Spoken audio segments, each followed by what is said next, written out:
Че там? Неге шақырдың? Кеше Дималармен встреча болды. Содан? Бір нормальный көлемде икра тасымалдауға келістік. Так. Қанша икра, қаншадан?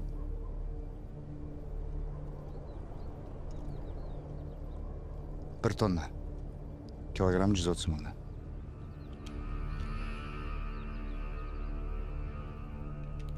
Молодец.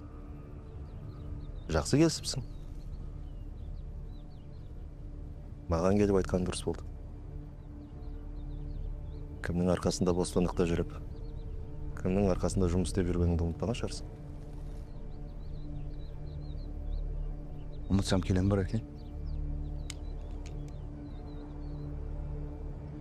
Дұрыс. Табыстың 40% менікі.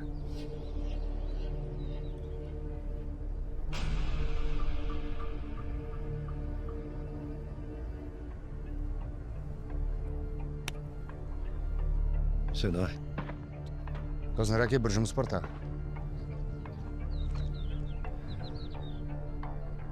Ана рейдтерін шаршатып жібердіңіз. Надоел шығарды, күн демейді, түн демейді. Ана қара қатын әсіресе. Шешіп берсейші бұл мәселе. Или шо? Қатындарыңа ие боламайсыңдар ма?